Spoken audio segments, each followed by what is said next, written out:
कांवड़ यात्रा चल रही है, पर इस कांवड़ यात्रा के दौरान राजनीतिक टिप्पणियां भी बहुत हो रही हैं और अब मुख्यमंत्री ने ये कहा है कि जो लोग कांवड़ यात्रा के दौरान उपद्रव कर रहे हैं उनके खिलाफ सख्त एक्शन होगा। पर यह बयान लगभग एक हफ्ते यात्रा चलने के बाद आया और हमने देखा कई जगहों पर उपद्रव की जो तस्वीरें वो निकल के सामने आई। देर आए दुरुस्त आए, कम से कम उन्होंने स्वीकार किया कि कार्रवाई होनी चाहिए।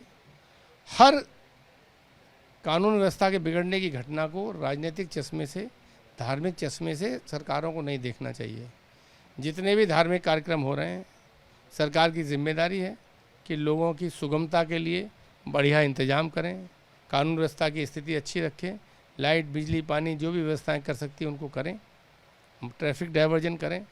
और अगर इस कार्य में कोई बाधा पहुंचाता है, चाहे वो किसी दल का हो, चाहे वो कार्यक्रम किसी धर्म का हो, उन पर समान भाव से कानून के हिसाब से कार्रवाई होनी चाहिए। इसको लेकर के सीएम ने ये बात भी कही है कि जो उपद्रवी हैं उनकी पहचान सीसीटीवी से की जा रही है और जैसा हमने सीएनआरसी के दौरान देखा था जो उपद्रवियों के पोस्टर लगे, तो वैसा उन्होंने कहा कि उपद्रवियों के पोस्टर लगा करके उन पर एक्शन किया जाए। थोड़ा ज़्यादा बोलने की बीमारी से ग्रसित हैं हमारे मुख्यमंत्री जी। उस समय जो पोस्टर लगे थे, हाई कोर्ट ने उसमें एक आदेश दिया था और वो पोस्टर उतारने पड़े थे सरकार को। हमारा कहना है कि कानून पालन करने वाले अधिकारी और एजेंसीज़ को स्वतंत्र छोड़ना चाहिए कि आप लोग जिस कानून में जिसको जितनी सज़ा है उतनी सज़ा उतनी कार्रवाई करिए, उस पर उन्हीं धाराओं में मुकदमा लिखिए, जेल भेज दिए, और सज़ा देना कोर्ट का काम है, कोर्ट देगा। पर मुख्यमंत्री कभी ओवर एक्टिव हो जाते हैं श्रेय लेने के चक्कर में, कभी इनएक्टिव हो जाते हैं। ये जो ओवर एक्टिव होना भी गलत है और इनएक्टिव होना भी गलत है। सरकार को समान भाव से और समान गति से हर मामले में कार्रवाई करनी चाहिए।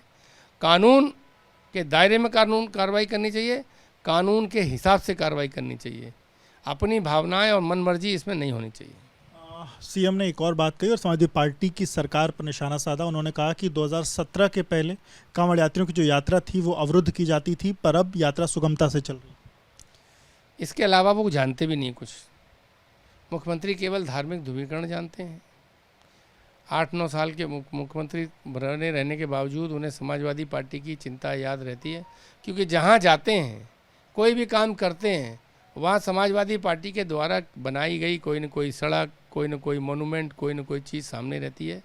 और मुझे लगता है वो हीन भावना से ग्रसित हैं। उन्हें लगता है कि 8-9 साल निकल गए, ये उप मुख्यमंत्रियों से लड़ते लड़ते, दिल्ली वालों से लड़ते लड़ते कुछ कर नहीं पाए, इसलिए ऐसी बातें करते हैं।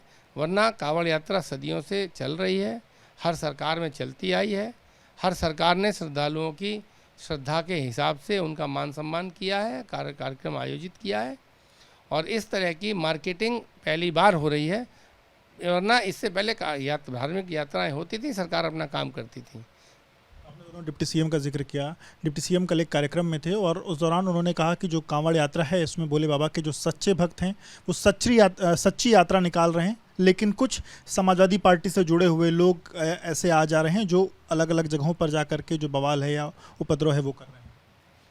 मैंने आपसे कहा कि कानून का लागू करने वाली एजेंसियां सक्षम है ये देखने में कौन कहाँ कर रहा है। सीसीटीवी फुटेजेस से पता भी लग जाता है, हर जगह सीसीटीवी है।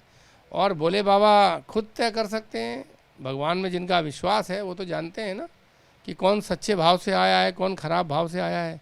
ये मुख्यमंत्री दोनों लोग ये भोले बाबा हो गए क्या भगवान हो गए, जो पेट में घुस के, लोगों के दिल में घुस उनकी भावनाएं देख लेते हैं।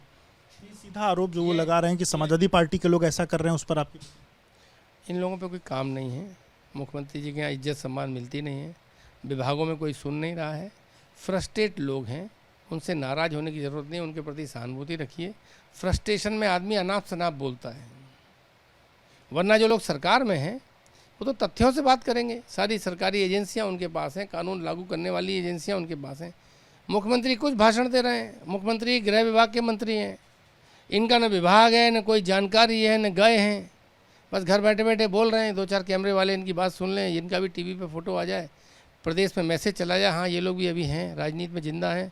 पूरी तरह मुख्यमंत्री योगी आदित्यनाथ ने इन्होंने समाप्त नहीं कर दिया है।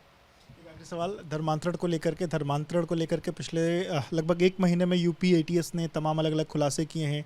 छांगुर गैंग की बात की जाए, आगरा केस की बात की जाए, अब यूपी सरकार में विधायक हैं, यूपी में विधायक हैं राजेश्वर सिंह, उन्होंने कहा जैसे कुछ राज्यों के अपने अलग अलग धर्मांतरण को लेकर के कानून है, वैसे केंद्र सरकार को भी धर्मांतरण को लेकर के एक कानून बनाना चाहिए। आपके इस बात से सहमत है, एक कानून बनना चाहिए? हर विधायक का ये अधिकार है कि वो अपनी राय सुझाव दे सकता है, हर नागरिक दे सकता है।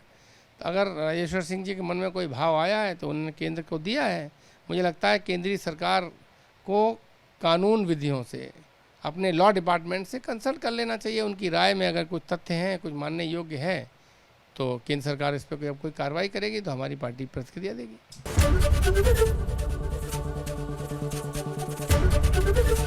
एबीपी गंगा, खबर आपकी, जुबान आपकी।